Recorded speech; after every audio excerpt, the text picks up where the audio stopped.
My tongue was a dead weight in my mouth, thick and useless. A leaden stillness had seeped into my limbs, a heavy chemical blanket I was forced to wear. They thought I was asleep. They counted on it.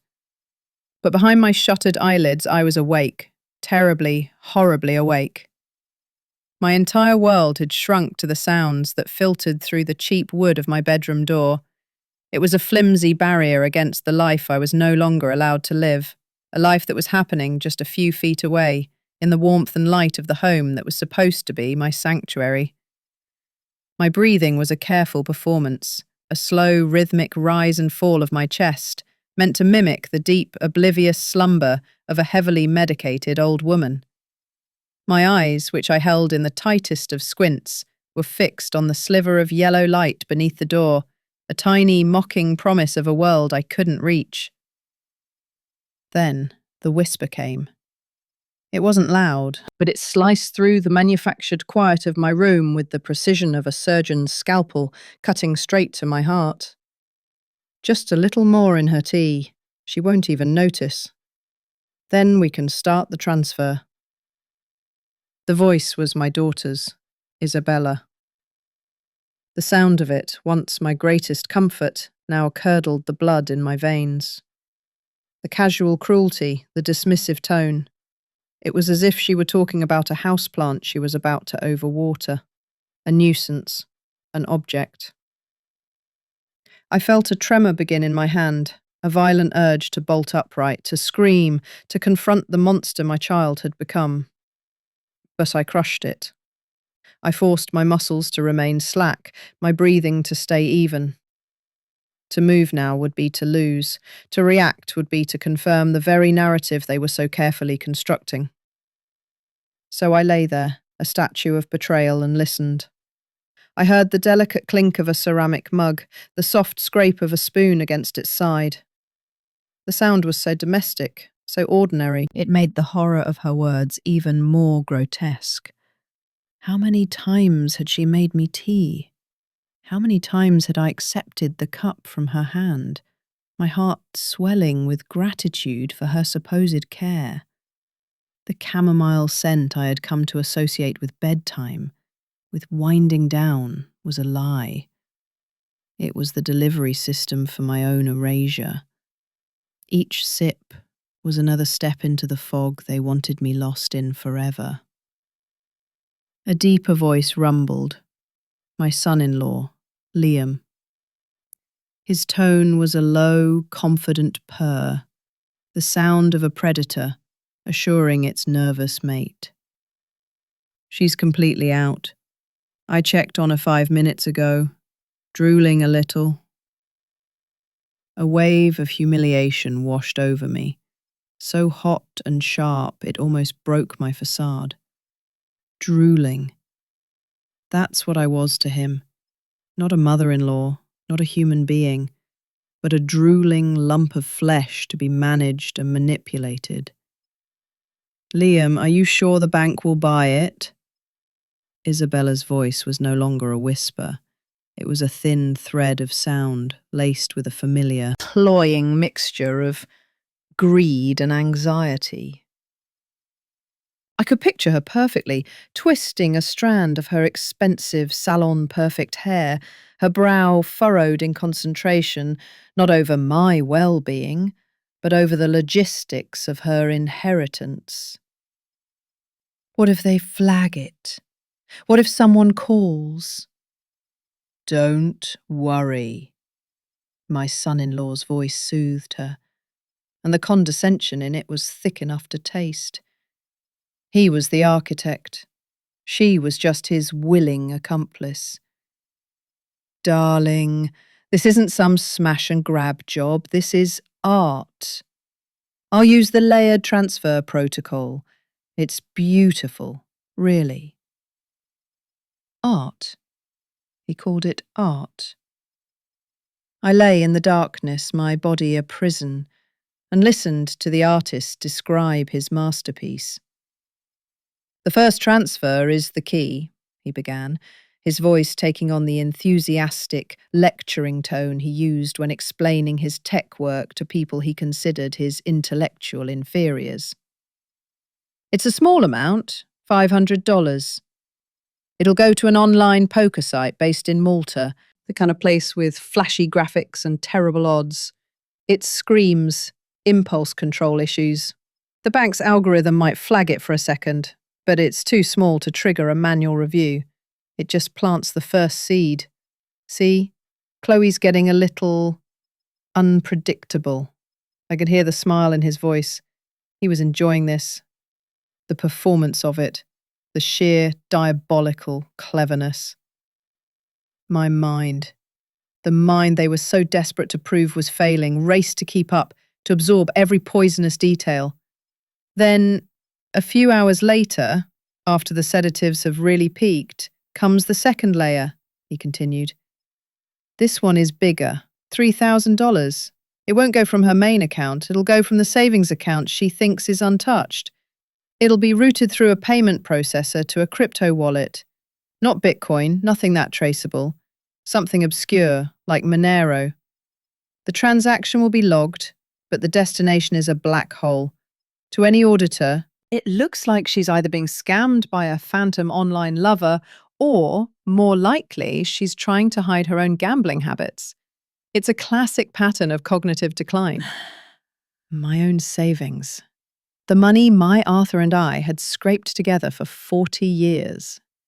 The nest egg that was meant for my grandchildren, for a comfortable and dignified old age. It was now just a prop in Liam's twisted play. He wasn't just stealing. He was meticulously crafting a story using my own money as the ink. He was writing the narrative of my descent into madness, one fraudulent transaction at a time. But the beauty of it, Izzy, is the timing, he purred. I'll initiate these transfers between 2 and 4 in the morning. Who is of sound mind and making complex international financial transactions at that hour? It fits perfectly with the sleep disturbances we've been telling Dr. Evans about.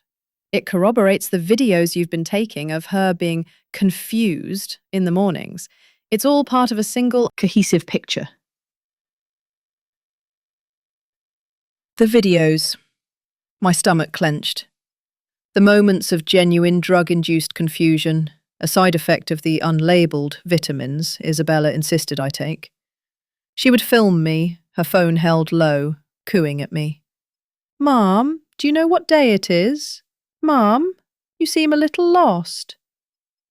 And I, struggling through the chemical haze, would stumble over my words, my fumbling answers captured and stored as evidence against my own sanity. By the time anyone checks, the narrative will be set, Liam's voice concluded, filled with the smug satisfaction of a master puppeteer. Chloe is losing her mind. She's becoming erratic, financially irresponsible, a danger to herself. We're not the villains here. We're the concerned family trying to protect her. The competency hearing will be a formality. The judge will see the bank statements, hear the doctor's report based on our careful observations, and he'll thank us for stepping in.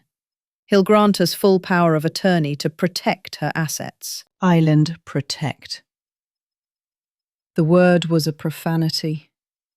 They were burning my life down for the insurance money and calling themselves firefighters. They weren't just stealing my money, they were stealing my name, my reputation, my past. They were methodically, clinically, orchestrating my erasure. Every whisper, every click of the mouse, every doctored video was another shovel of dirt on the grave they were digging for me, while I was still breathing. I lay in the dark, the sedatives pinning me to the mattress. But a new kind of energy was surging through me. It wasn't the frantic panic of a cornered animal. It was something else. It was cold, it was sharp, and it was utterly, terrifyingly clear. The fog in my head, the one they had so carefully cultivated, was beginning to burn away. scorched by the heat of my silent rage. They thought this was the end of my story. They thought they were writing the final chapter. But as I lay there, listening to their footsteps fade, as they went to their computer to begin my transfer, I knew something they didn't. They were only writing the beginning, and I would be the one to write the end. My name is Chloe, or at least it was. Now I feel more like a whisper of the woman I used to be, a faded photograph in an album no one opens anymore. I am 72 years old, and for 40 of those years, my world was bound by the quiet, sacred scent of old paper and ink. I was the head librarian in Maple Creek, a small town in Oregon, where seasons changed with the turning of pages. I knew the history of our town, not from monuments, but from the dog-eared chronicles in the local history section.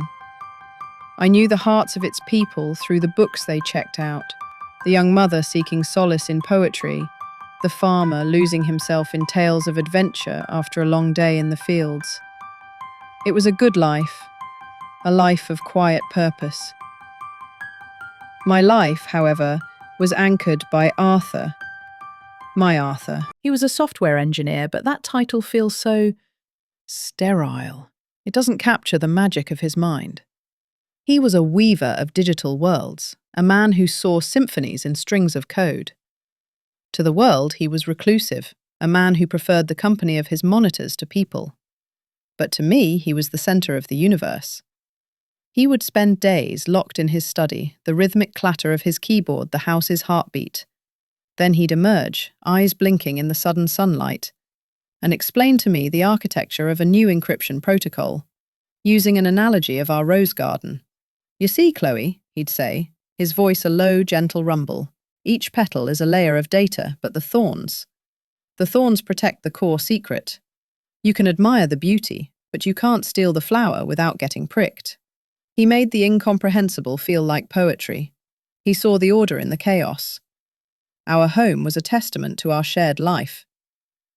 It was a sturdy craftsman on a street lined with maple trees, the kind of house that settles into the earth and becomes part of it.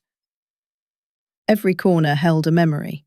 The worn spot on the oak floor by the fireplace was where we danced to an old jazz record on our 10th anniversary. The sun-drenched breakfast nook was where Arthur would read the paper while I solved the crossword puzzle, our silences as comfortable as conversation. I remember the scent of his pipe tobacco mingling with the lavender I grew by the window, a fragrance I thought was the very definition of home. Our daughter Isabella grew up in that house.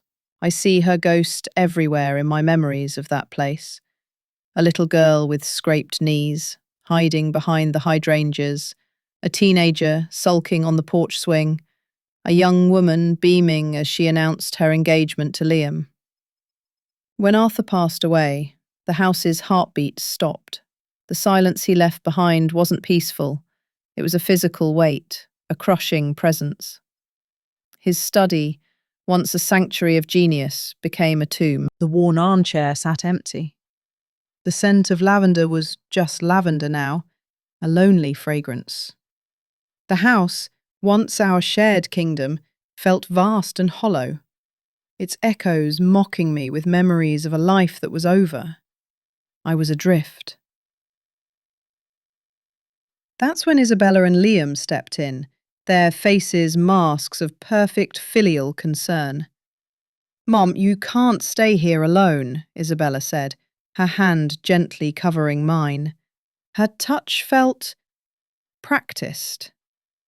Liam stood behind her, a solid, reassuring presence, nodding in agreement. "This place is too much for you to handle. The upkeep, the memories, it's not healthy." They painted a beautiful picture of a new life, a life with them. I would sell the house, my fortress of memories, and move into their modern, spacious home in the city. "We'll take care of you, Mum," Isabella promised, her smile the same one she used for her thousands of online followers, bright, flawless, and utterly impenetrable. You won't have to worry about a thing. You can just relax. Spend time with the grandkids. We'll be a family, all under one roof. The thought of family, of noise and life, filling the void Arthur had left, was a powerful anesthetic for a grieving heart. The idea of no longer being alone was a siren song I couldn't resist. I fought it at first. Leaving the house felt like a betrayal of Arthur, of us. But they were so persistent, so logical. They spoke of financial sense, of security, of my well-being. They made my love for my home sound like a foolish, sentimental weakness. And so, with a heavy heart, I agreed. I let them call the realtor. I packed 40 years of a shared life into cardboard boxes, each one feeling like a piece of my own soul being sealed away. I said goodbye to the maple trees, to the worn floorboards, to the ghost of my husband in his favourite chair. I traded it all for a promise. Now I am a ghost in someone else's home. The vibrant, curated life Isabella and Liam lead is a performance, and I have been cast in the role of the cherished, aging matriarch. But I am not cherished. I am a prop. My existence serves only to add a touch of wholesome, multi-generational authenticity to their online brand. I see myself on Isabella's phone screen, a carefully filtered version of a smiling, docile old woman. So blessed to have my wise, wonderful mother living with us, the caption reads, garnering hundreds of heart emojis. The woman in the photo is a stranger to me. In the photo, I am sitting in their sunlit, minimalist living room.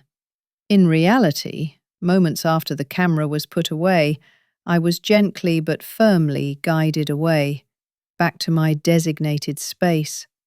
My home is a small, cold room in the basement, tucked behind the furnace and a stack of seasonal decorations. The air is thick with the damp, earthy smell of concrete and mildew. There is one high, horizontal window, a narrow slit that shows me nothing but the scuffed shoes of people walking past on the driveway above. It doesn't let in light so much as it confirms the existence of a world I am no longer part of. The constant low hum of the boiler is the new heartbeat of my house. It is a lonely, mechanical sound.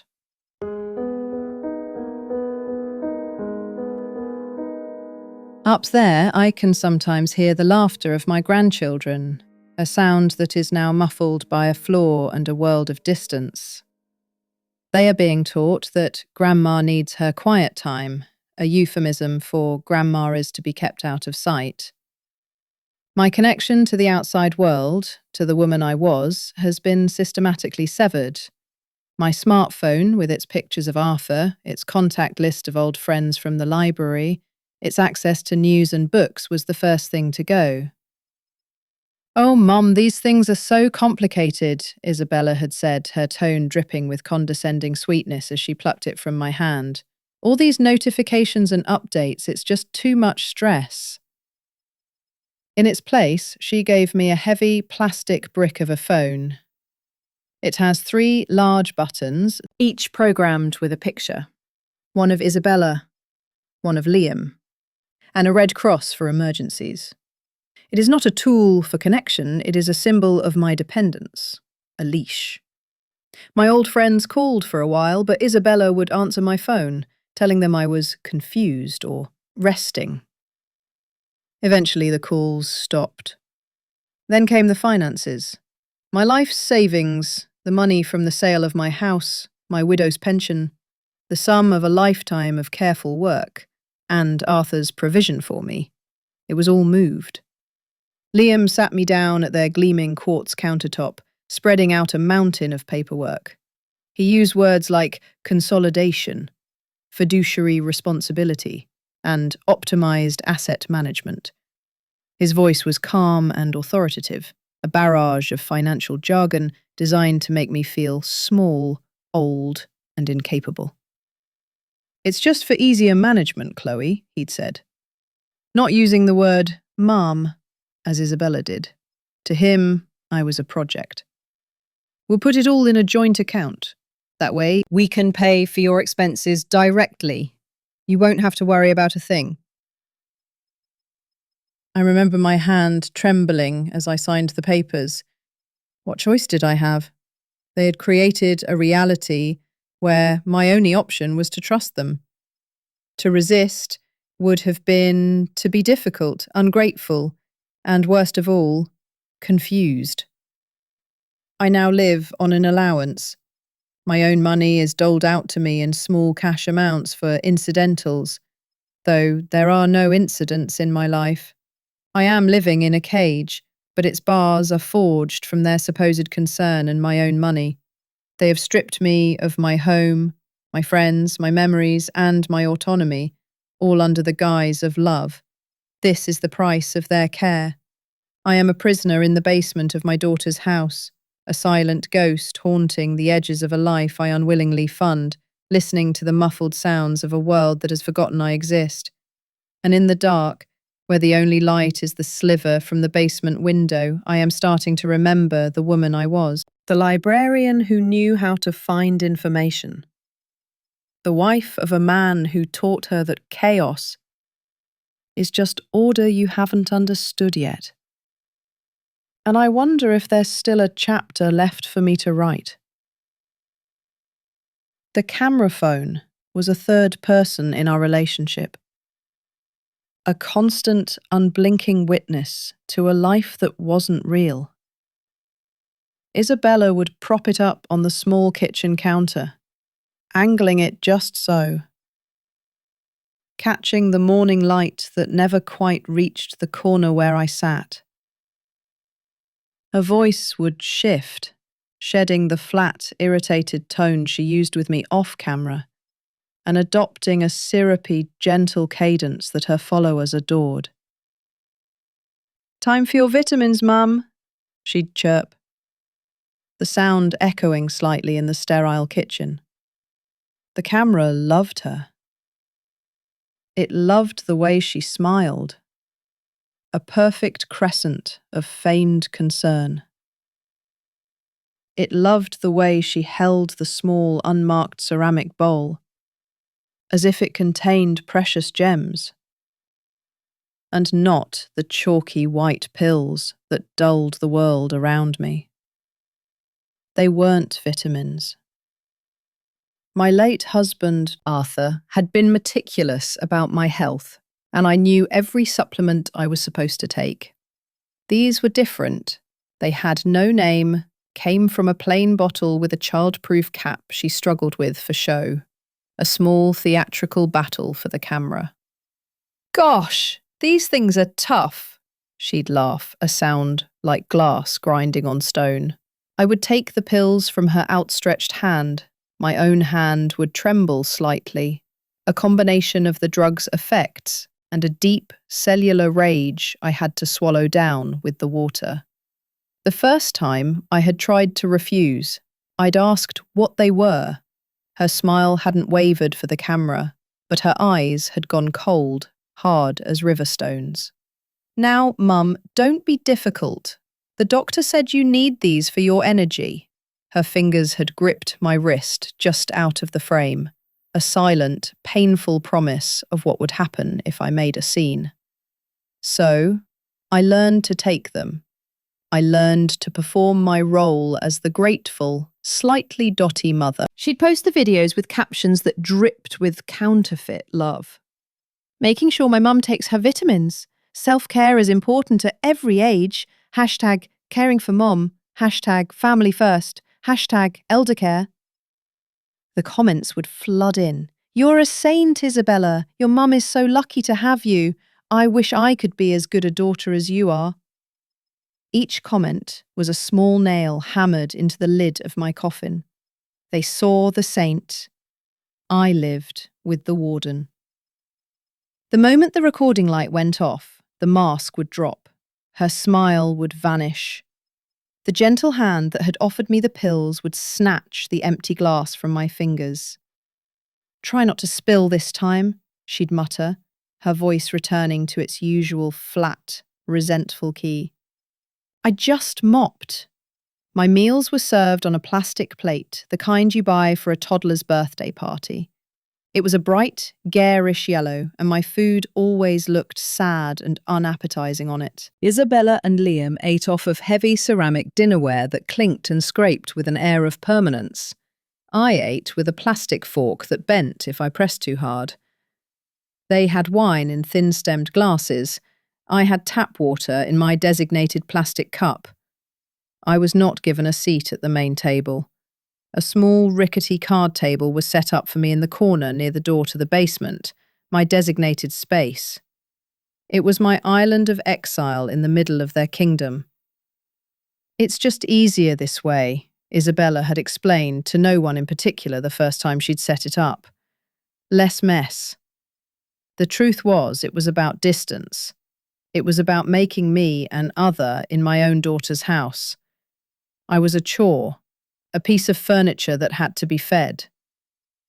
One afternoon, I accidentally knocked over my cup of water, the liquid spreading across the vinyl flooring. Isabella's sigh was a hurricane of frustration. She didn't look at me. She yelled for Liam. "Can you get this?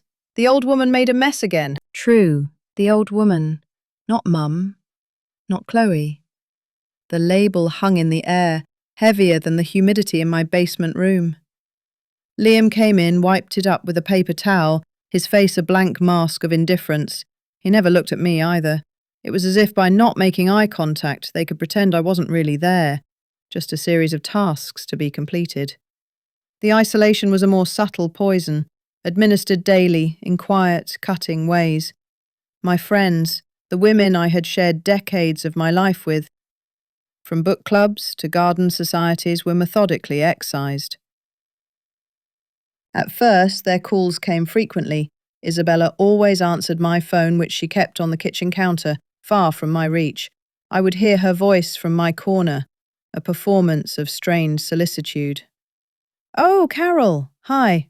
Yes, she's okay, just very, very tired today. Oh, her memory isn't what it used to be.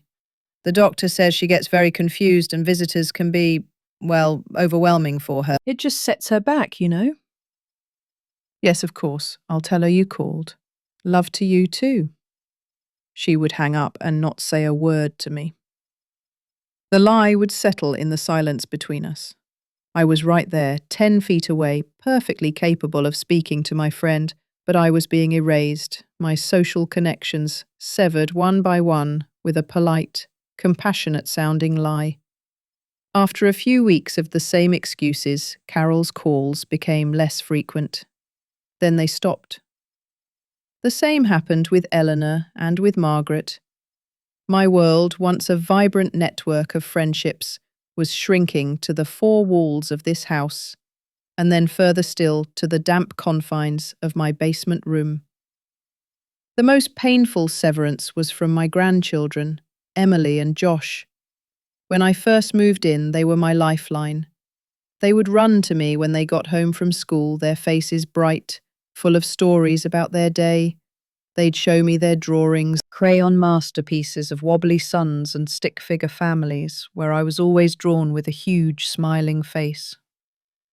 I would read to them, my old librarian skills coming back as I gave voices to dragons and brave knights. Then Isabella and Liam started their campaign. It was insidious. "Grandma needs her quiet time," Isabella would tell them, intercepting them at the door. "Let's not bother her, okay? Her head gets fuzzy." Liam would back her up. "Listen to your mother. Grandma is old. Old people need a lot of rest." They were teaching my grandchildren to fear my presence, to see me as a fragile, broken thing. One afternoon, Josh, who was only 7, ran towards me with a sheet of paper clutched in his hand. Grandma, look, I got a star on my spelling test." Before he could reach me, Isabella's arm shot out, a barrier between us. "Joshua, what did I say?" "Shh, we use our quiet voices around Grandma." Her tone was gentle, but her grip on his small shoulder was firm. Josh's face fell. The light in his eyes dimmed. "But I wanted to show her." "You can show me," Isabella said, steering him away from me and towards the living room. "Let Grandma rest. You don't want to make her head hurt, do you?" I watched them go, my heart a cold, heavy stone in my chest. Josh looked back at me over his shoulder, his expression a mixture of confusion and disappointment. He was learning the lesson they were teaching. Grandma is a problem. Grandma is to be avoided. Slowly the visits trickled to a stop. They would come home from school, and I would hear their laughter in other parts of the house, a sound from a world I was no longer a part of. Sometimes I'd sit on the bottom step of the basement stairs, the door cracked just enough to see their feet as they passed by. They learned to walk softly past my door. They were not just waiting for me to die, they were actively trying to make me disappear while I was still breathing. The house was full of life, but my corner of it was a vacuum, a place where joy and connection were not allowed to enter. The fog from the pills was a constant companion, a thick, grey blanket over my thoughts. But sometimes, a moment of sharp clarity would pierce through. It was in one of those moments that I saw it. It was a Tuesday evening. The house was quiet. The children were in bed. Isabella was upstairs, likely scrolling through the adoring comments on her latest video. I was in my designated corner, nursing a cup of lukewarm tea, one I had poured myself, so I knew it was clean. The only light on was the small lamp over the kitchen table where Liam was sitting. He had a stack of my old bank statements and a sleek, expensive-looking pen.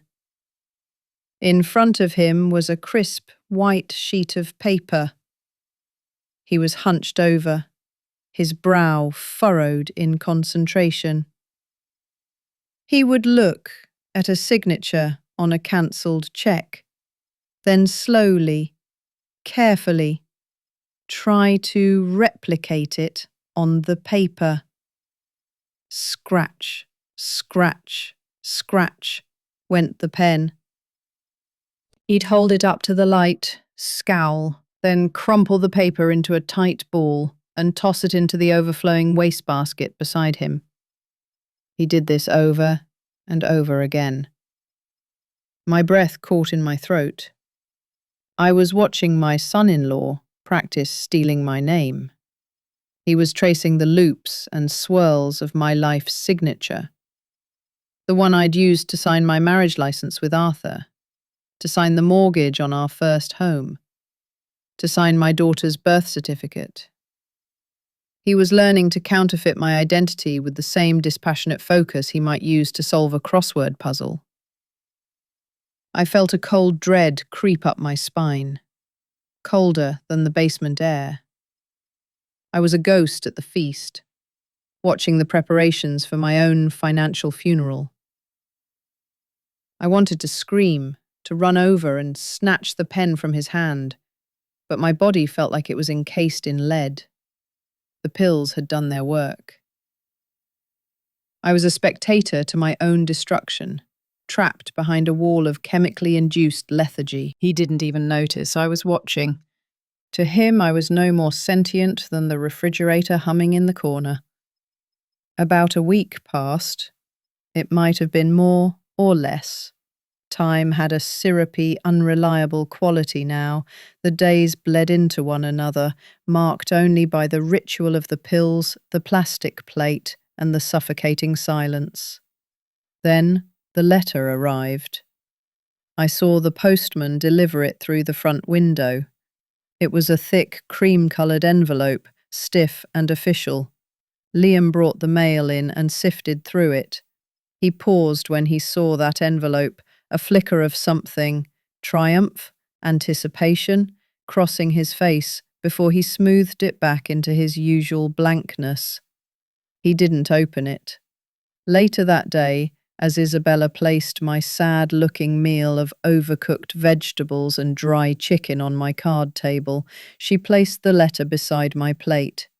She didn't say what it was. She didn't have to. The return address was printed in sharp, embossed letters in the upper left corner. Rothwell, Finch, and Associates, Attorneys at Law. I stared at it, my food forgotten. My hand shook as I reached for it. The paper felt heavy, final. I didn't need to open it to know what was inside. It would be a document, full of legal jargon and dense paragraphs, but its meaning would be simple. It would be a new power of attorney agreement. It would be the legal instrument of my erasure, the final signature, mine, but not mine, that would hand over everything I had left to the two people who were systematically dismantling my life. I knew then, with a certainty that cut through the drug-induced haze, that the whispers I had overheard all those weeks ago were not just a plan, they were a promise. And it was a promise that was already being kept. The foundation of my life had been chipped away, and now the walls were about to come crashing down. I sat there in my corner, the letter in my lap, and for the first time in a long time, the fog began to clear, replaced by the cold, hard clarity of pure, unadulterated rage. It was a tiny spark in a vast darkness, but for the first time it felt like something that might not burn out. The dust in the basement was a living thing. It coated my throat and settled on my skin like a fine grey shroud. Down here, in the damp chill, the sedatives Isabella dosed me with felt thicker, a lead blanket on my brain. But for weeks I had been fighting them, sipping only half the chamomile tea, letting the other half soak into the potpourri bowl on my nightstand. It was a small rebellion, but it was mine. It gave me maybe 2 hours of murky clarity in the dead of night, and I used every second. My mission was a box, just one cardboard box labelled Arthur, Office. Isabella and Liam had stored my husband's life down here when they moved me in, deeming it clutter for their minimalist, open-plan existence upstairs. My hands, gnarled with age and trembling from the drugs, fumbled with the packing tape. It was brittle, and it flaked away under my fingernails. Inside, the scent of old paper, ozone, and Arthur himself hit me. A punch of grief so potent it almost sent me to my knees. There were old schematics, half-finished crossword puzzles, and a framed photo of us on our wedding day. And beneath it all, his tablet. It wasn't an iPad or anything you could buy in a store. Arthur had built it himself. It was heavy, encased in a strange, non-slip grey material with a screen that was matte, not glossy. I'd always thought it was just another one of his eccentric projects destined for the junk pile. Now it felt like the only solid thing in a world that had turned to mist.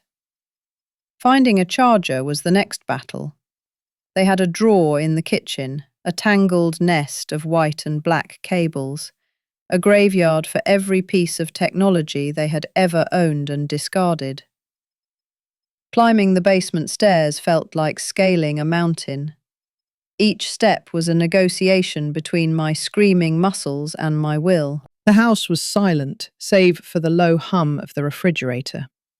Liam was a heavy sleeper, and Isabella, after her nightly ritual of posting her #caringformom videos, would be lost to the world.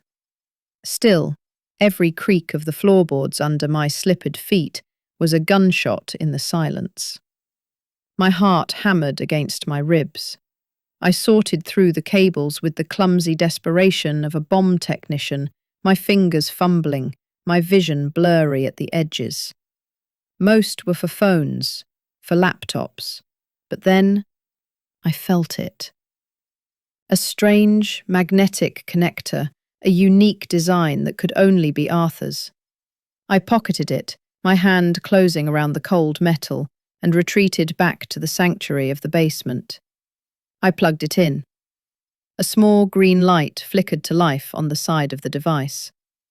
Hope, sharp and painful, lanced through the chemical fog in my head. I pressed the power button. The screen glowed, a soft, welcoming light in the oppressive dark. And then the first wall, a password prompt. A single, blinking cursor on an empty line. Obstacle 1. My mind, already a battlefield, went blank. What would he have used? Our anniversary? I typed it in. Access denied. My maiden name? Access denied. The name of the street we first lived on. The name of his first dog. His mother's birthday. Access denied. Access denied. Access denied.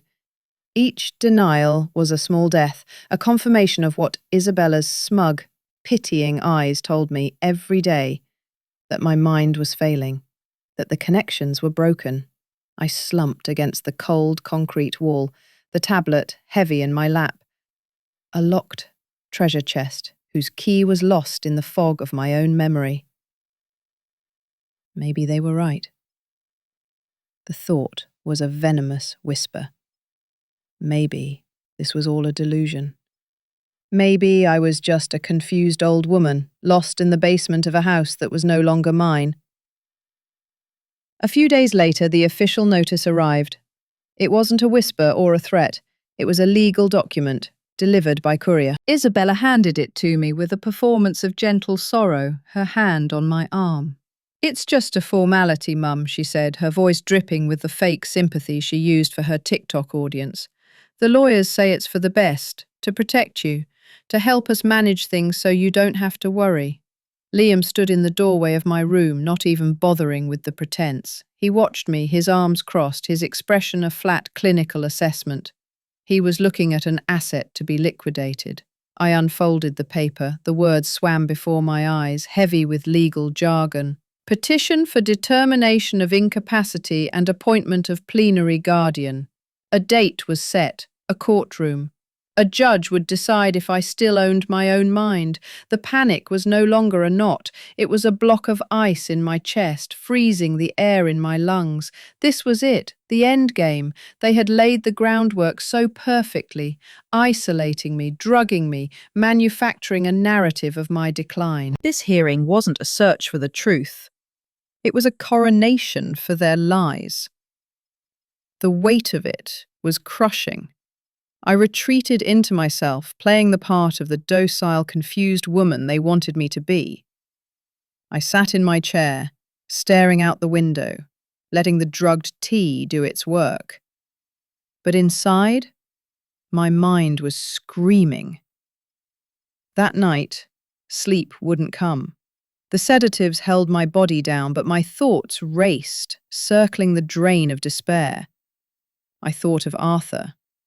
I pictured him in his workshop, surrounded by circuit boards and wires, a soldering iron in his hand.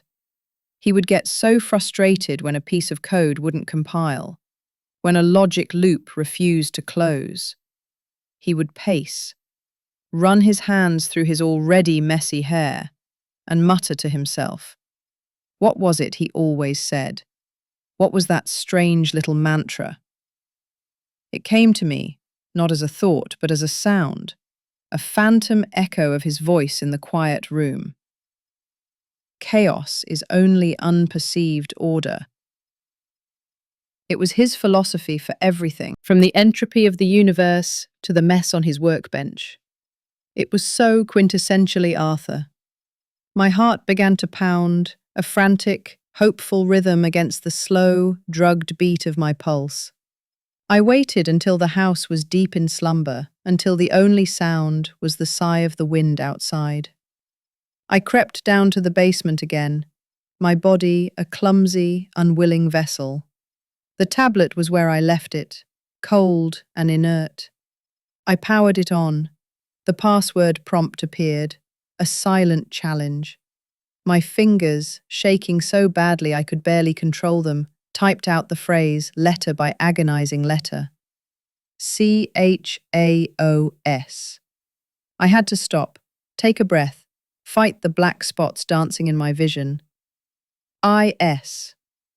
ONLY. UNPERCEIVED. ORDER. I pressed enter. For a second, nothing happened.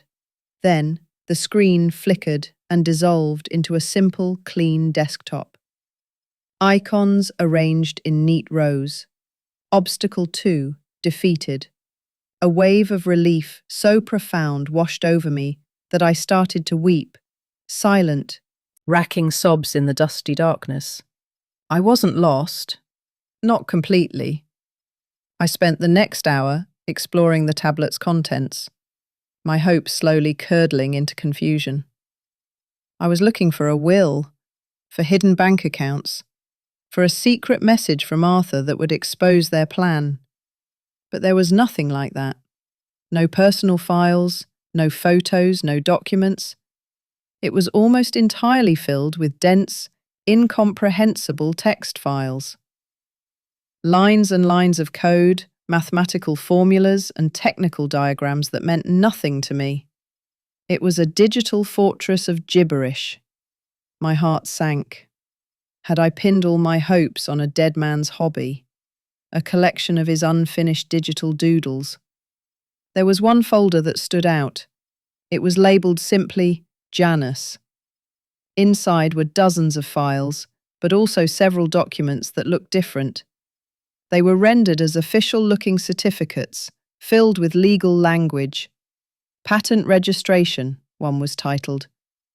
Blockchain immutable ledger record, said another. I scanned the text, picking out words I could understand. Encryption protocol. Multi-layered authentication. Quantum resistant. And the name, over and over again. Janus protocol. It was all Greek to me. Despair began to creep back in. This wasn't a weapon. It was an academic paper. What could I possibly do with this? But a librarian's habits die hard. A mystery is a thread to be pulled.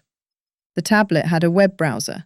Tapping into the weak Wi-Fi signal bleeding through the floor from upstairs, I typed Janus protocol into the search bar. The results were immediate and overwhelming. Tech articles, financial news, press releases. Janus wasn't just a hobby. It was described as the gold standard in digital security, the unbreakable core of modern data protection. And it was the proprietary foundational technology of one company, Omnicore. My blood ran cold.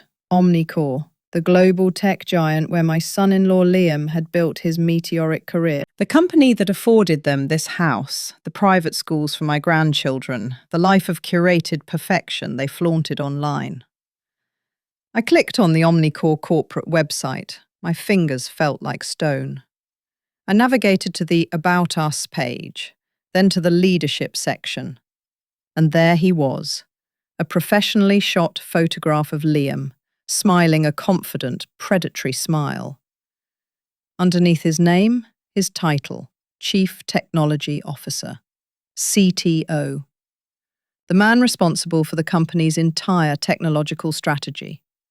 The man whose success, according to every article I was now reading, was built on the revolutionary power of the Janus Protocol. It was then that I saw it. buried in a footnote on a patent document on Arthur's tablet, the inventor's name. It wasn't listed as Arthur Thorne. It was listed as A.T. Cincinnatus, a pseudonym. Arthur, a student of the classics, had always admired Cincinnatus, the Roman farmer who was granted supreme power, saved the state, and then relinquished control to return to his plough. A genius who wanted no fame, only the satisfaction of the work itself. Arthur Thorne, A.T. The pieces didn't just fall into place. They slammed together with the force of a tectonic collision, shattering my world. The horrifying, monstrous truth laid itself bare in the flickering light of the tablet. Arthur was Janice's anonymous creator. My quiet, unassuming husband, the man I thought spent his nights tinkering with harmless electronics, had forged the digital key to the modern world. And Liam hadn't just married my daughter. He hadn't just risen through the ranks at a tech company. He had found Arthur's work, this incredible, world-changing intellectual property. And he had stolen it. He had claimed it, or at least the implementation of it, as his own, building his entire career, his entire fortune, on the stolen, uncredited genius of my dead husband. They weren't just trying to steal my meager savings, the money from the sale of the house I shared with Arthur. That was just cleaning up a loose end. They were already living a life of immense luxury, a life built on an intellectual property empire that was, by every right, mine. I was Arthur's sole heir. The creator was gone, but his legacy, his work, his property, it belonged to me. This wasn't about a few $1,000s in a joint account. This was about a grand, audacious theft on a scale I could barely comprehend.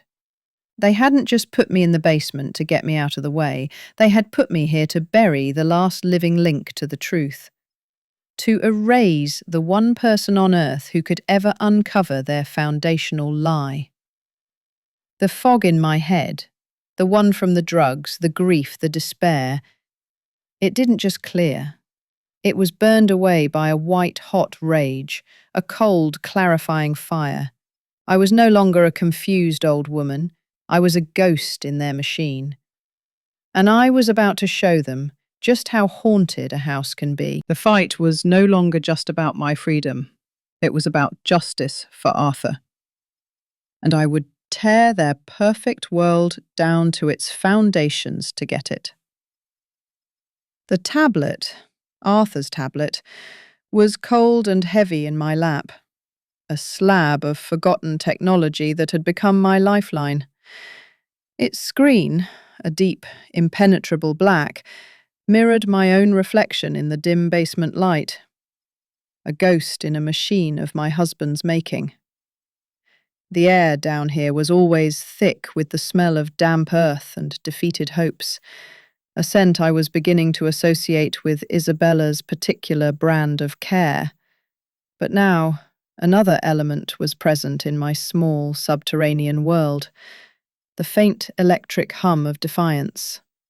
My fingers, which Isabella often remarked were becoming too frail to even hold a teacup properly, moved with a newfound precision across the glass. This was not the clumsy, oversized interface of the senior-friendly phone they had given me. This was Arthur's world. A world of logic, of security, of hidden pathways. He had built this device from scratch, layering its security protocols like the fine strata of a canyon wall, each one a testament to his quiet genius. My initial searches for help were hesitant, terrified. I imagined Liam's digital tendrils reaching everywhere, that his position as CTO of a tech giant meant he could see every keystroke I made, every desperate query for legal aid for the elderly or coerced power of attorney. But Arthur had built a fortress.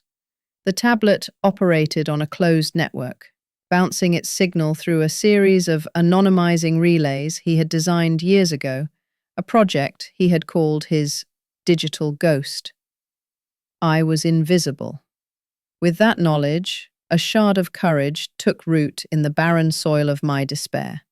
I bypassed the standard search engines, tainted as they were by commercial interests and potential surveillance. Instead, I navigated to the deep web forums Arthur had bookmarked, places where privacy was not a feature, but a religion. I found a Digital Rights Foundation, a non-profit dedicated to fighting technological overreach and protecting the vulnerable in the digital age. Their mission statement read like a poem Arthur himself could have written. My first message to them was a masterpiece of restraint, written and rewritten a dozen times until every word was weighed and placed with the care of a bomb disposal expert. To whom it may concern, I wrote, I'm a 72-year-old woman. I believe my access to my own life is being systematically revoked by my family using technological means to create a false narrative of my incompetence. They are drugging me. They are isolating me. They have seized my assets through digital manipulation.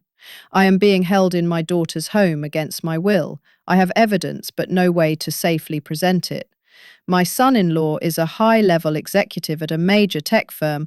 I fear he is monitoring all conventional channels. I am contacting you through a secure device left to me by my late husband. I am in danger, but I am not confused. I am not incapable. I am being erased. Please help me. I didn't mention Janus. Not yet. That was my ace, my final, devastating card. And I would not play it until I was sure of the players at the table. The silence that followed was agonizing. For 2 days I went through the motions, a puppet performing for an audience of 2. I swallowed the chalky pills Isabella called my special vitamins, letting the fog roll into the corners of my mind. But now the fog was a welcome camouflage, not a prison. Behind the haze my thoughts were sharp, crystalline, waiting for a signal. I would sit in the armchair, my head lolling slightly, while Isabella chattered on for her social media followers about the challenges and rewards of caring for an aging parent. I was her most popular prop. Then, on the third night, a notification chimed softly from the tablet, a sound no one else in the house could hear. It was a sterile, encrypted message. We have received your query. The situation you describe is of extreme interest to us. We need to verify your identity and the security of your channel. Await instructions. The instructions that followed were complex. A digital handshake that required me to navigate to a specific encrypted address at a precise time and enter a sequence of characters they provided. It was a test of my lucidity, my ability to follow complex directions. I passed it. The next message was different. Verification successful. Your case is credible and warrants immediate action. We are connecting you with one of our most effective legal specialists. Her name is Maya. She is not a lawyer, she is a paralegal, but she is, for lack of a better term, a hunter. She specializes in intellectual property theft and complex digital fraud. She will be in touch. Do not contact us again. From this point on, she is your only point of contact. Good luck. Maya. The name felt solid like a stone. A few hours later, a new message appeared on the tablet, this time from a different encrypted source. It was curt, professional. I'm Maya. I've reviewed the preliminary file. Set up a video call. Use the link below. 2 p.m. tomorrow. Be ready to be specific. The next day felt like walking a tightrope over a canyon.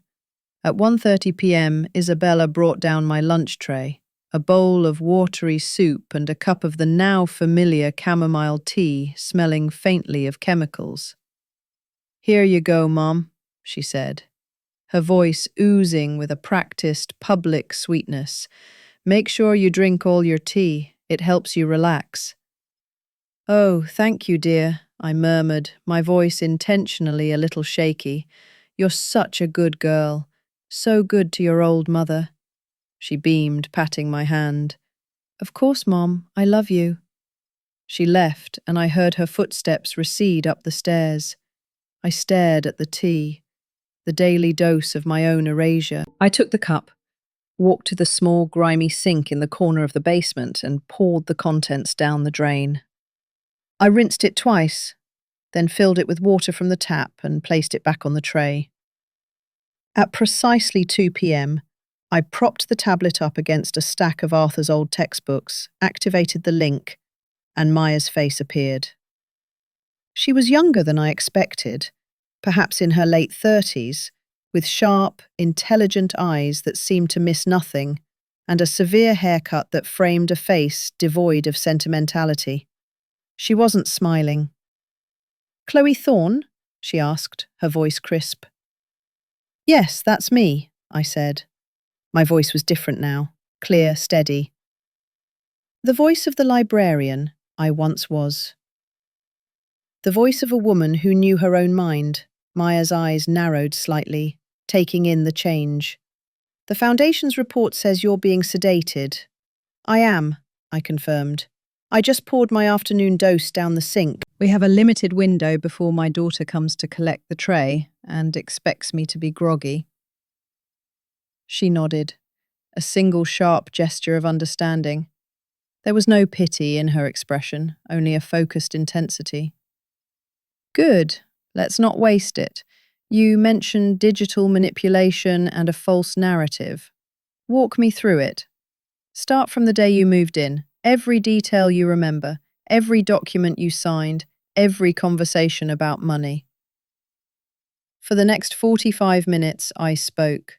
I was lucid, precise, my memory unhindered by the drugs.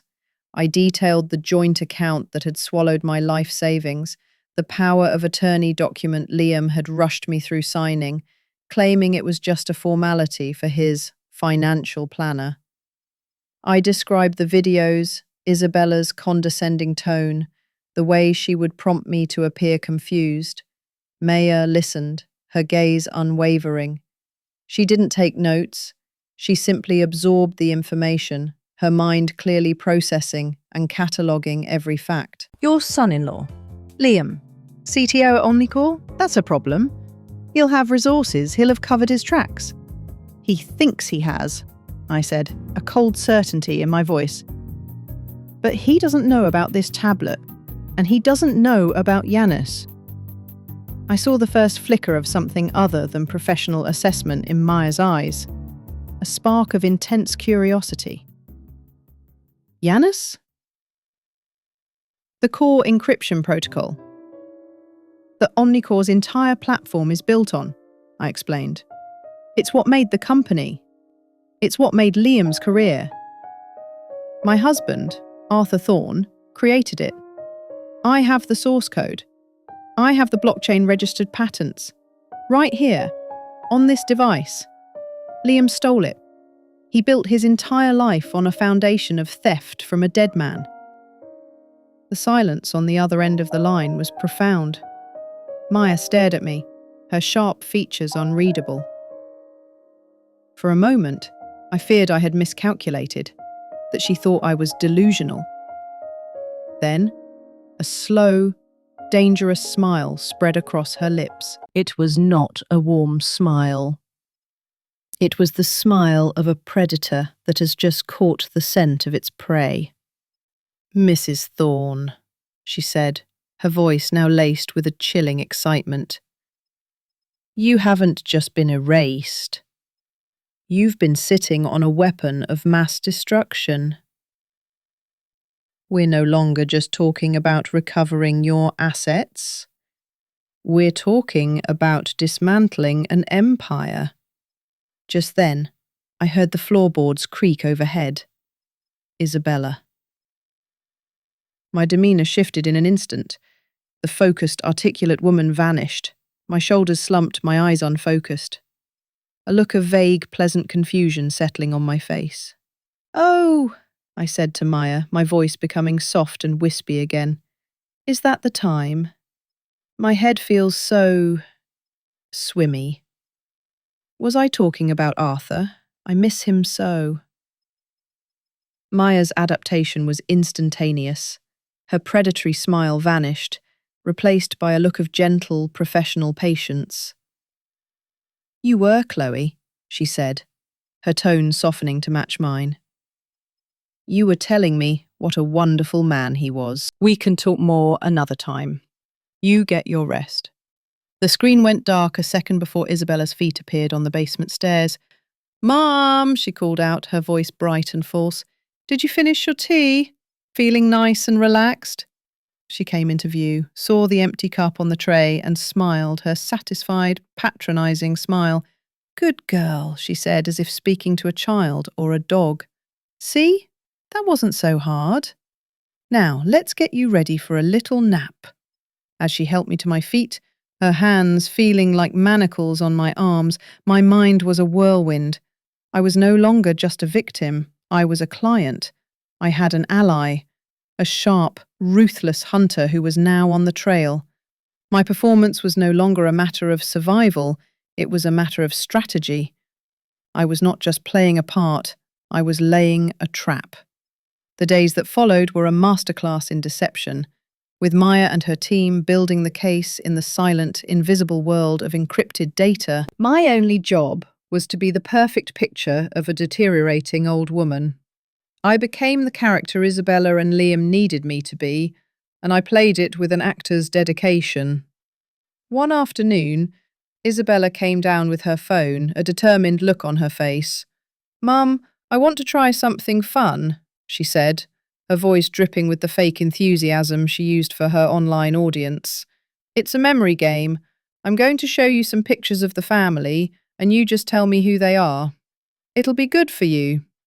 She propped the phone on a box, hitting record.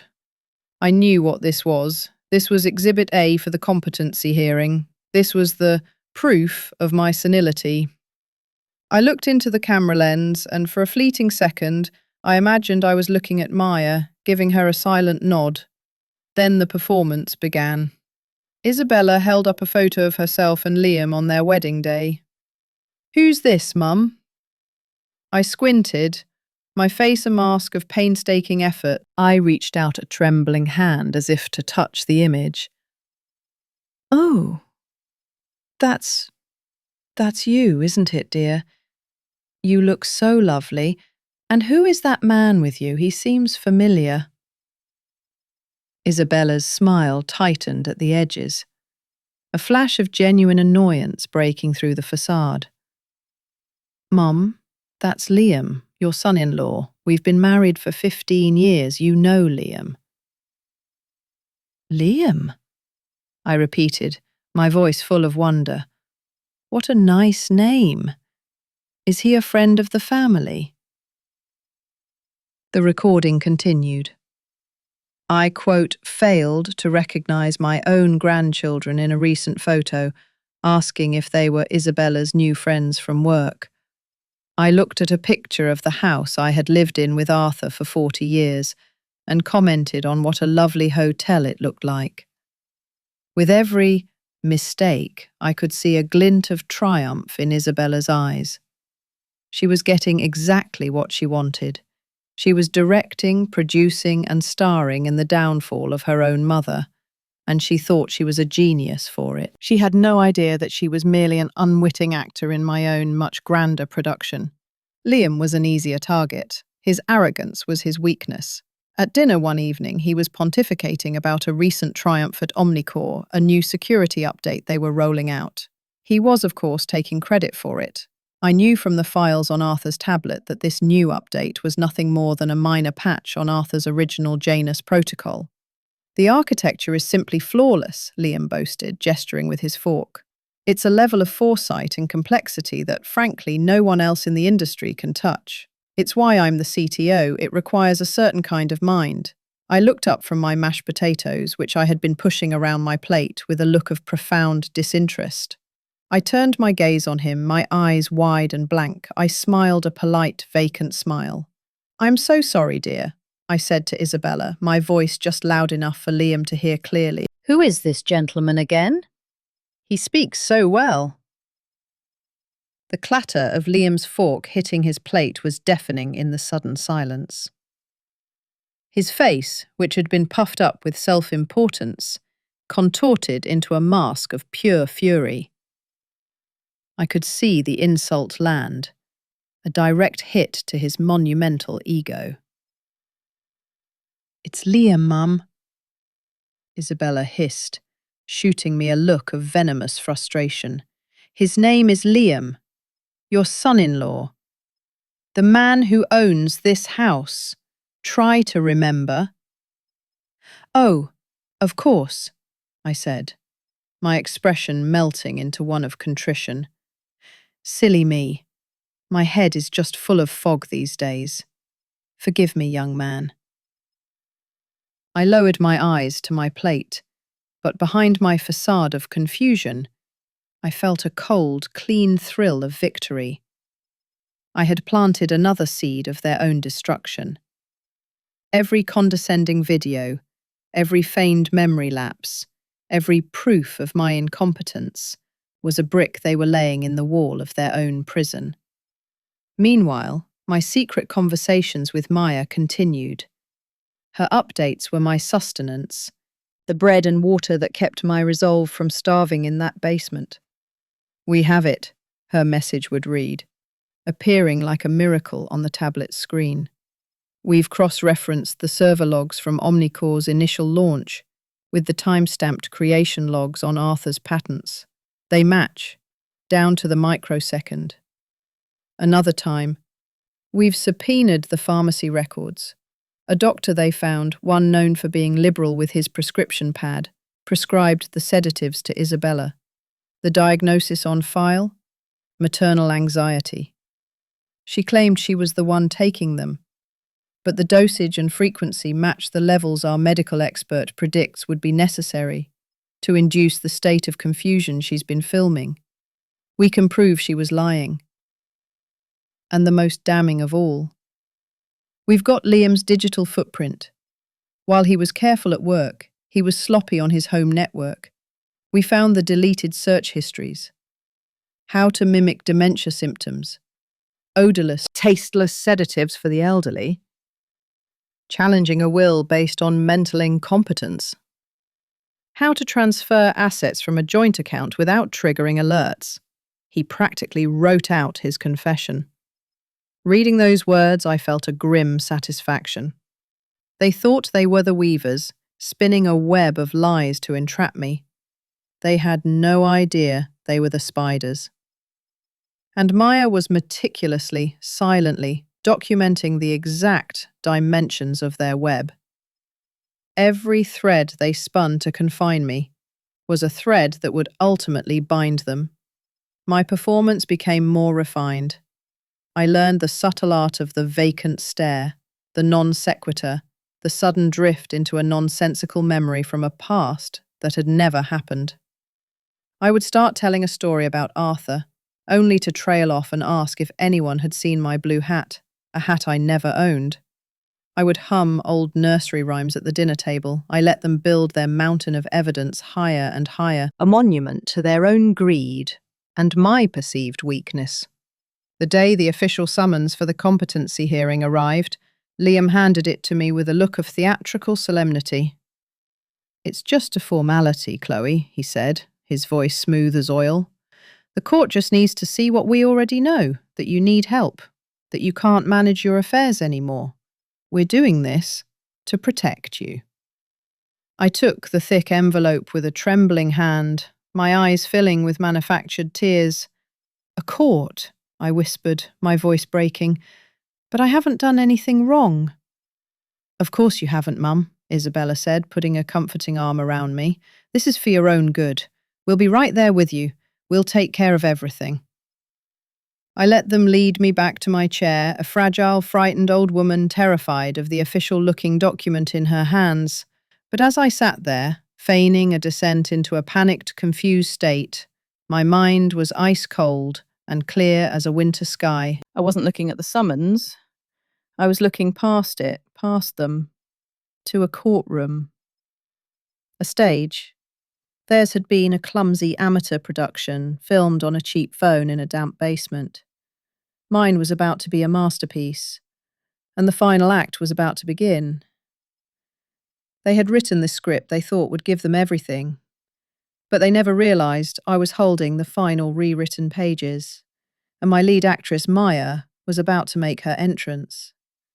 The air in the courtroom was a sterile, refrigerated thing, smelling faintly of old paper and cheap floor polish. It was a smell designed to strip away emotion, to leave only the cold, hard framework of facts.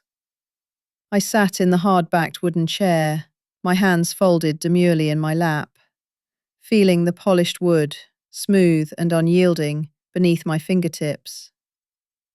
I had practiced this posture for weeks. The slight, almost imperceptible tremor in my hands, the way my gaze drifted, as if unable to focus for more than a few seconds, the quiet, placid expression of a woman who had accepted her own fading relevance. From the corner of my eye, I watched them, my daughter, Isabella, and her husband, Liam. They sat at the plaintiff's table, a portrait of pained, dutiful concern. Their lawyer, a man named Finch, with a silver mane and a suit that cost more than my first car, rose to his feet. His voice was sonorous, practiced, dripping with a kind of sorrowful authority. "Your Honour," he began, addressing Judge Marion Calloway, a woman whose face was a study in stern neutrality. "We are here today not out of malice, but out of love, a deep, abiding love for a woman who has given so much and now, tragically, finds herself in a state of perilous decline." He gestured toward me. I kept my eyes down, focused on a scuff mark on the linoleum floor. I could feel every eye in the room on me, a weight of pity and clinical curiosity. "Isabella Miller, please take the stand." Isabella moved with a practiced slowness, a daughter burdened by grief. She wore a conservative navy blue dress, her hair pulled back in a simple, elegant bun. She looked every bit the respectable, caring child. She placed her hand on the Bible, her voice catching, just so, as she swore the oath. "Mrs. Miller," Finch began gently, his tone that of a therapist coaxing out a painful memory, "could you please describe for the court the changes you've observed in your mother's behaviour over the past year?" Isabella took a deep, shaky breath and pulled a lace-trimmed handkerchief from her sleeve. She didn't look at me, but I felt the performance was entirely for my benefit. "It started subtly," she said, her voice a fragile whisper. "Forgetting things, names, appointments. Then it became more serious. She started getting lost on walks in the neighbourhood she's lived in for 40 years. A lie. I hadn't been allowed to go on a walk by myself in over 6 months. She would leave the stove on," Isabella continued, dabbing at a non-existent tear. "We came home one day to the smell of gas. It was terrifying. We could have all—" She trailed off, shaking her head as if the memory was too painful to complete. Another lie. A beautifully constructed one. Liam had loosened the fitting on the gas knob himself one afternoon, then discovered it later that evening, his face a mask of heroic panic.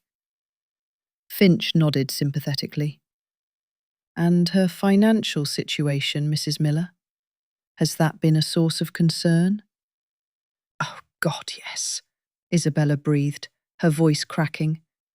"That's been the hardest part. The shame of it. She started gambling online. Thousands of dollars, money Arthur, my father, left for her to live on comfortably. It was just disappearing. When we tried to talk to her about it, she'd become agitated, confused, accusatory. She claimed we were trying to steal from her." She finally chanced to look at me, her eyes brimming with what anyone else would call sorrow. To me, it looked like triumph. "It's like the woman who raised me is gone, replaced by a stranger who is suspicious and reckless." We are so afraid she is a danger to herself.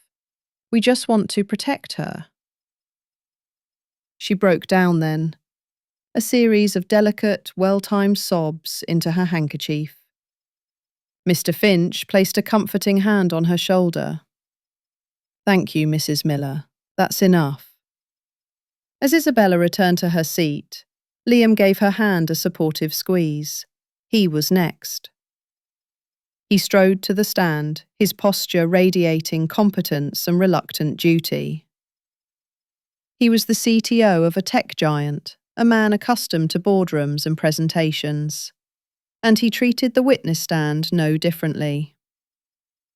"Mr. Miller," Finch said, "you handle the family's finances, is that correct?" "Reluctantly, yes," Liam said with a sigh. "When Chloe, my mother-in-law, moved in with us, we consolidated her accounts with ours to make it easier to manage her expenses and care. It was her idea, a way to simplify things for her." I felt a cold, hard knot tighten in my stomach. It was his idea. An idea presented to me as a non-negotiable condition of their care. Finch clicked a button on a small remote and a large screen behind him flickered to life. A series of slick, corporate-looking charts and graphs appeared. "Could you walk the court through what these documents show?" Liam stood, picking up a laser pointer. He was in his element now. "Certainly. As you can see from the summary on Exhibit A, Mrs. Thorne's personal savings, which stood at just over $200,000 upon moving in with us, have been systematically depleted. Exhibit B shows the transaction logs." He pointed the red dot at a long list of outbound transfers. "These are weekly, sometimes daily transfers to various offshore accounts commonly associated with online gaming websites. We're talking poker, virtual slots, a whole gamut of high-risk platforms. The pattern is erratic, impulsive, you can see here." He highlighted a specific week. Nearly $15,000 was transferred in a 3-day period following what my wife described as a particularly severe bout of confusion. He clicked to the next slide. It was a pie chart with a massive red slice labelled "Unaccounted Gambling Losses." "We tried to set up blocks to put controls in place," Liam said, his voice laced with the weary patience of a man who had tried everything. "But she would find ways around them, using public library computers, disposable debit cards. The sophistication of the methods, ironically, is in stark contrast to her general cognitive state. It's a classic sign of certain behavioral disorders in the elderly, a fixation that bypasses other cognitive deficits. We hired a financial analyst to trace the funds, but as you can see from their report in Exhibit C, the money trail goes cold through a series of cryptocurrency tumblers. It's gone, all of it." He turned back to the judge, his face a mask of earnest concern. "Your Honor, we are not trying to take control. We are trying to stop the bleeding. She is financially incapacitated. Leaving her in charge of her own affairs would be, well, it would be a form of neglect on our part. We cannot, in good conscience, stand by and watch her destroy the very legacy my father-in-law worked so hard to provide for her." He sat down. The silence in the courtroom was heavy, thick with pity. Finch let the silence linger, a master of dramatic timing. "The evidence is clear, Your Honour," he said, his voice resonating with finality. "Mrs. Chloe Thorne, through no fault of her own, has become a danger to herself and her own financial security. Her behaviour is erratic, her judgment is impaired, and her assets are being squandered at an alarming rate. Her loving family has brought this action as a last resort. They are asking the court to grant them conservatorship to allow them to protect Chloe from herself. To give her the safety and security she can no longer provide for herself." He looked at me then, a slow, pitying glance. Isabella looked at me, her eyes still moist. Liam looked at me, a flicker of something, impatience perhaps, crossing his features before being replaced by practiced solemnity. They saw a frail, confused old woman, a problem to be managed, a final hurdle before the prize was theirs. They were so sure they had already won. The stage was set, the audience was convinced, and the tragic final act was about to be confirmed by the court. I took a slow, steadying breath, the scent of stale air filling my lungs, and I waited. Judge Calloway looked down from her bench, her expression unreadable. She adjusted her glasses and turned her gaze to the other table, to my table. "Mr. Davis," she said, a voice even, "does the defense have a response?" My lawyer, Daniel Davis, rose slowly. He was the antithesis of Mr. Finch. Where Finch was slick and silvered, Davies was plain and unassuming. He wore a simple, slightly rumpled suit, and his demeanour was that of a quiet academic, not a courtroom brawler. He didn't walk to the centre of the floor. He simply stood beside our table. "Your Honour," he began, his voice calm and measured. "We do not dispute the narrative presented by Mr. and Mrs. Miller. The events they describe are indeed distressing. The financial transactions are, on their face, alarming, and my client's apparent state of confusion is, without question, a cause for concern." I saw Liam and Isabella exchange a brief, triumphant glance. Finch leaned back in his chair, a smug little smile playing on his lips. This was easier than they'd thought. The old woman's lawyer was folding before he'd even begun. "We will not be calling any witnesses to refute their testimony," Davies continued, his voice maintaining its placid, almost conversational tone. "We will not be questioning Mrs. Miller's heartfelt concern or Mr. Miller's financial acumen." He paused, letting his words hang in the air. The judge watched him, her brow furrowed slightly, waiting for the other shoe to drop.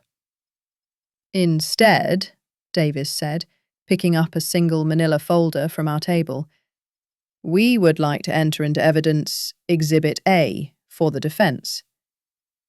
He walked forward and handed the folder to the clerk, who passed it up to Judge Calloway. The judge opened it, her eyes scanning the first page. "For the record, Your Honour," Davies announced to the silent room, "that is a full toxicology report from an accredited laboratory, conducted on a blood sample, voluntarily provided by my client, Mrs. Chloe Thorne, 1 week ago." I saw Isabella's hand, which had been resting on Liam's arm, tighten its grip. Her smile had vanished. "And what does this report indicate, Mr. Davies?" the judge asked, her eyes still on the paper. Davies turned his head slightly, just enough to look directly at Isabella. His voice remained level, factual, but it cut through the room like a shard of glass. "It indicates, Your Honour, the presence of lorazepam in my client's system at a concentration of 300 nanograms per milliliter, a level consistent with prolonged, daily, unprescribed administration of a powerful sedative." Silence. Absolute, ringing silence. I watched Isabella's face. It was a slow, horrifying collapse. The colour drained from her cheeks, leaving behind a pasty, greyish pallor. Her lips parted slightly, as if to form a word that wouldn't come. The mask of the grieving daughter didn't just crack, it shattered, and for a fleeting second, I saw the raw, naked panic of the creature beneath.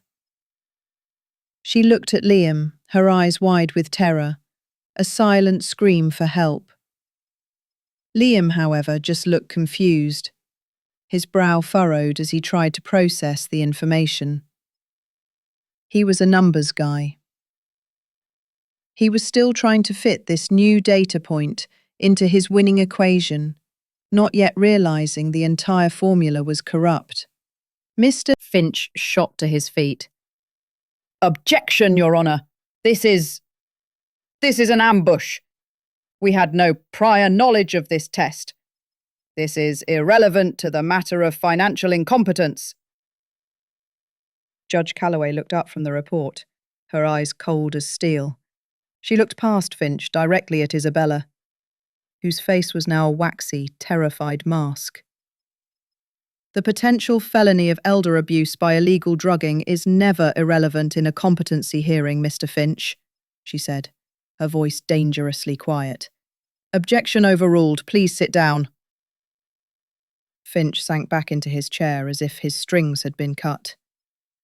The first crack in their perfect dam had appeared, and through it, the truth was beginning to leak. A toxic trickle that would soon become a flood. Davis hadn't raised his voice. He hadn't made a single accusation. He had simply presented a fact. And that one single fact had changed the entire landscape of the room. The pity in the air was curdling into suspicion. The stage they had so carefully set was beginning to crumble. Mr. Davies let the weight of that silence press down on them for a long moment before he moved. He didn't look at the judge, nor did he look at me. He looked at the large screen still displaying Liam's damning pie chart. "And now, Your Honor," he said, his voice as calm as a frozen lake, "we would like to present Exhibit B for the defense." He nodded to a technician in the corner, who I knew was one of Meyer's associates. The financial chart vanished, replaced by the familiar interface of a cloud storage account. The name at the top was clearly visible. Miller Family Cloud. Liam stiffened in his chair. This was his domain, his private, secure server. "These are raw, unedited video files recovered from the personal cloud account belonging to Mr. and Mrs. Miller," Davies stated. "Uploaded automatically from Mrs. Miller's phone. We would like to play the file dated October 17th. The screen filled with a shaky, vertical video. It was the kitchen in my daughter's home. My kitchen, for a time. I saw myself sitting at the table, a bowl of soup in front of me. I looked tired, my movements slow, but I was holding the spoon perfectly steady. Then I heard Isabella's voice. It wasn't the soft, fragile whisper from the witness stand. This voice was sharp, brittle, and laced with an ugly impatience. "No, Mom, not like that." The voice from off-camera snapped. The video wobbled as she moved closer. "You look too aware. You need to look more confused, more frail for the video." The me on screen looked up, my filmed face a mask of weary resignation. "Isabella, I don't—" "Just do it," she hissed. "Drop the spoon. Again. And try to look vacant, like you don't know where you are. We need this. People need to see how much you're struggling." The camera focused on my hand. I watched myself on the screen as my fingers loosened their grip and the spoon clattered into the bowl, splashing soup onto the placemat. "Better," Isabella's voice said, a grudging approval in her tone. "Do it again a few times. I need to get the right shot," Davis signaled the technician. The video froze on the image of the dropped spoon. The silence in the courtroom was no longer just heavy. It was absolute. It was a vacuum from which all air, all sound, all pity had been sucked. I could feel the collective gaze of the room, but it was no longer on me. It was a laser beam of condemnation fixed squarely on my daughter. Isabella had sunk so low in her chair, she was almost fetal, her face hidden in her hands. Her carefully constructed performance, Her entire identity as a loving caregiver had been annihilated by a 30-second clip from her own phone. But Davis wasn't finished. The real blow, the meticulously crafted, soul-destroying blow, was yet to come. He let the image of the spoon hang on the screen for another beat. Then he turned, almost as an afterthought, to Liam. Liam was watching his wife with a look of stunned disbelief. He was a spectator to her implosion, still believing this was her crime, her miscalculation. He had insulated himself behind a wall of plausible deniability. He managed the money, she managed the mother. He was still safe. "Mr. Miller," Davis said, his tone casual. "A final few questions, if I may." Liam startled, his head snapping toward Davis. "Yes, of course," he managed, his voice hoarse. "You are the Chief Technology Officer at Omnicorp," Davis said. It wasn't a question, but a statement of fact. "That is correct," Liam answered automatically, a hint of his old pride creeping back into his voice. It was his armor. "I oversee all technological development and strategy." "A very successful company," Davis mused. "Built, I believe, on a revolutionary encryption protocol known as Janus." Liam nodded, a flicker of confusion in his eyes. He didn't understand the relevance. "Yes, it's the core of our entire platform, the foundation of our security architecture." "Excellent," Davies said, and for the first time, a sliver of ice entered his voice. "I'm so glad you've confirmed that on the record." He turned to the judge. "Your Honor, we would like to present our final exhibit, Exhibit C." The technician clicked a button. The image of the spoon was replaced by a series of complex documents. Patent filings, time-stamped blockchain registrations, and pages of dense, elegant source code. "These," Davies announced, his voice ringing with chilling clarity, "are the blockchain-registered patent filings and original, time-stamped source code logs for the Janus protocol, authored by and legally registered to a Mr. Arthur Thorne." The name landed in the room like a physical object. Arthur. My Arthur. Liam went rigid. The colour drained from his face even faster than it had from Isabella's. His confident corporate mask dissolved into sheer, unadulterated horror. His eyes darted from the screen to Davis, and then finally to me. And in that moment he finally saw me. Not the addled old woman, not the inconvenient mother-in-law. He saw Chloe Thorne, Arthur's wife, Arthur's widow, Arthur's heir. Davis let him stare, let the terrible truth assemble itself in his mind. Then he delivered the final, fatal stroke. "Because my client, Chloe Thorne," he said, his voice dropping to a low, devastating whisper that every person in the silent room could hear. "as the sole heir and executor of the estate of her late husband, Arthur Thorne, is the legal and indisputable owner of that protocol." He paused, twisting the knife.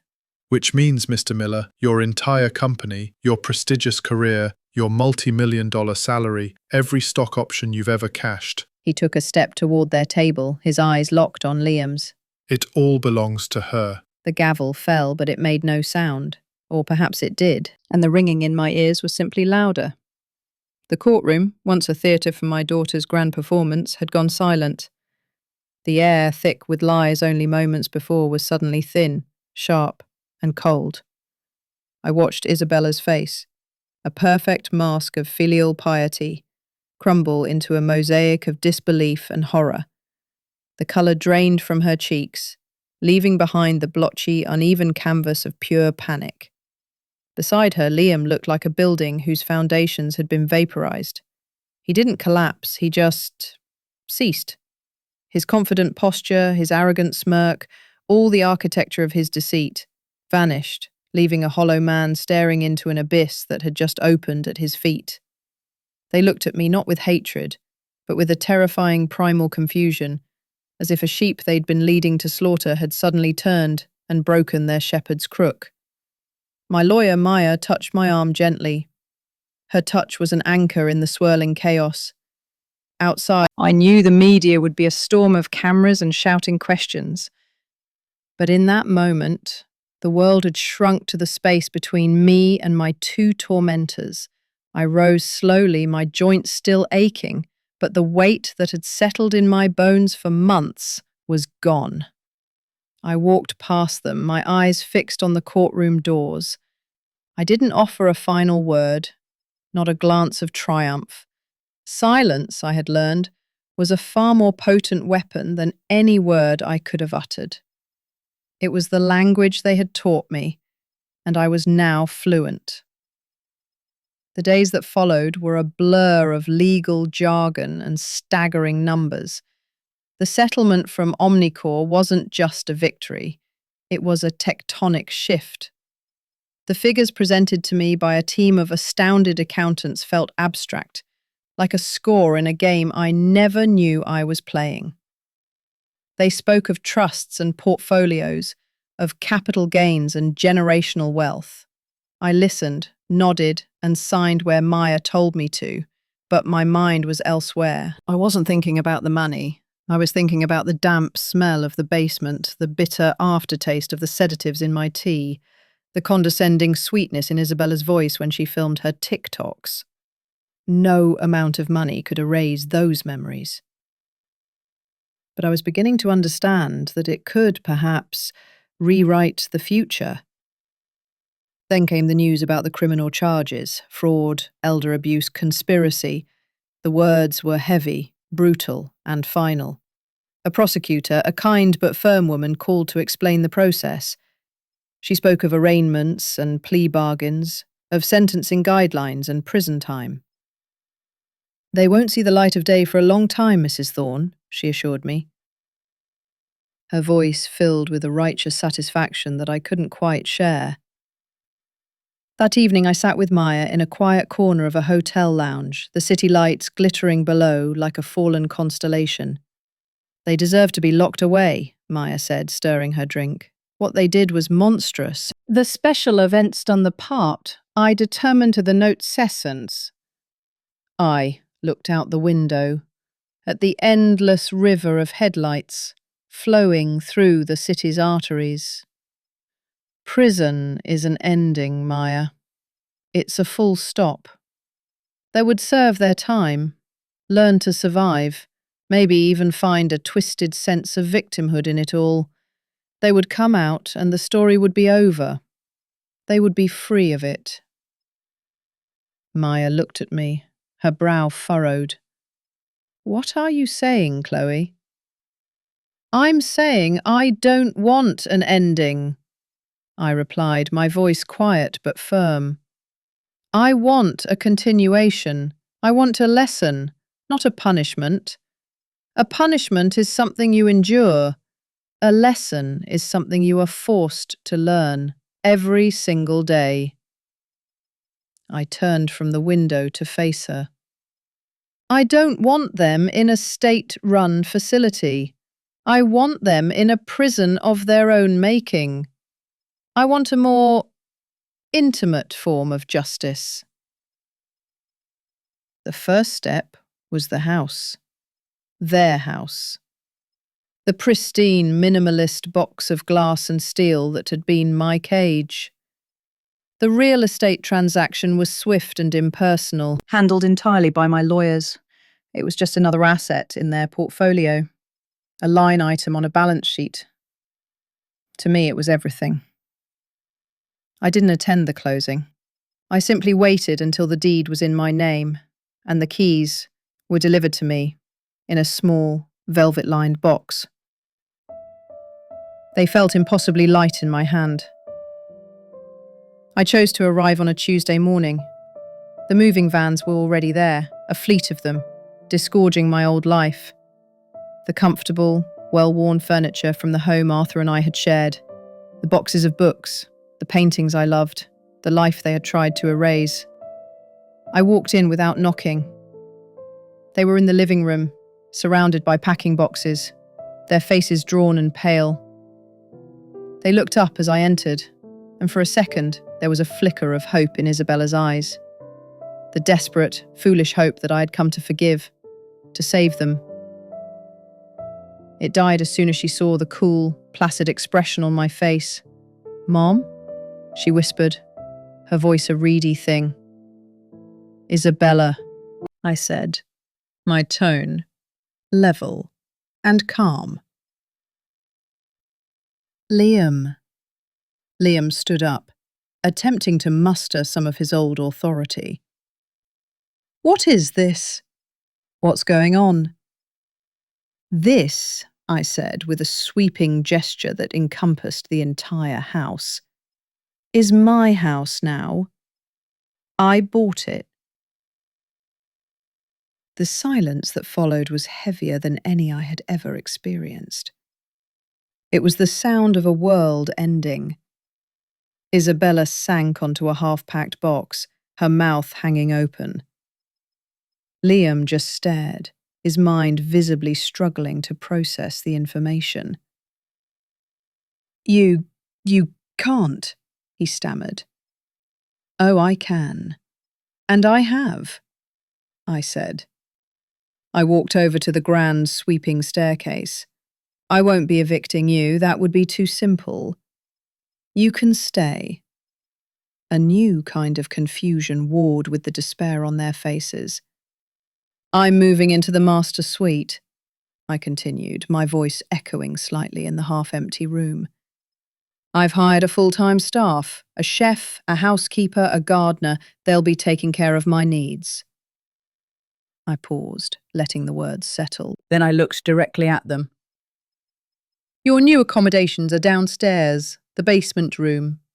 I trust you know the way." Isabella started to cry then, not the performative tears of her TikTok videos, but ugly, wrenching sobs of genuine loss. Liam's face hardened into a mask of pure, impotent rage. He took a step toward me, but stopped as if hitting an invisible wall. The power dynamic had been irrevocably, fundamentally altered. They had no money, no influence, no home. They had nothing but what I chose to give them. "Your assets have been frozen to settle the initial claims against you," I stated, as if reading from a report. "You are entirely dependent on the allowance I will provide. It will be enough for necessities, nothing more. You will live here, in my house, under my roof, and by my rules." I watched them carry their own boxes down the narrow stairs to the damp, windowless room where they had kept me.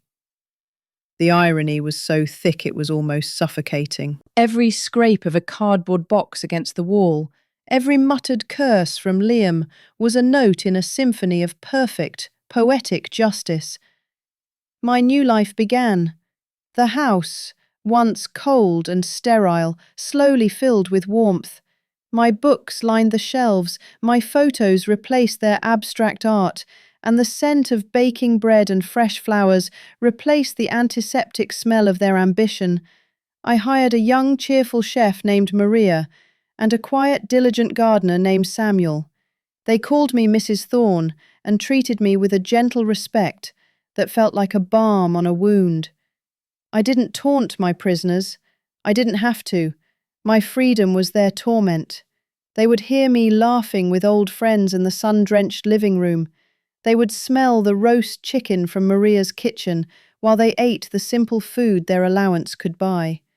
They had to ask for permission to use the laundry, to have a guest. Every day was a mirror held up to what they had done, a relentless, quiet education in humility and powerlessness. This morning the sun streamed into the master suite, painting golden stripes across the hardwood floor. I drank my coffee on the balcony overlooking the garden. Samuel was already at work, tending to the rose bushes. For so long, this house had been a place of shadows and whispers. Now, it was a place of light. I picked up my new phone, a sleek device Maya had insisted I get. On an impulse, I opened Instagram and created an account, my first one ever. I walked down to the garden, the dew still fresh on the grass. The air was clean and sweet. I found the perfect angle, a bed of newly planted lavender, their vibrant purple heads reaching for the sun. I took a picture. The light was beautiful. I thought for a long moment about what to write. There were so many things I could say, so many ways to declare my victory. But I chose something simpler, something for me. My fingers moved slowly across the screen, typing out the caption. It felt like the final word in a long, painful chapter, and the first word of a new one. Replanting my roots. Some weeds had to be pulled first.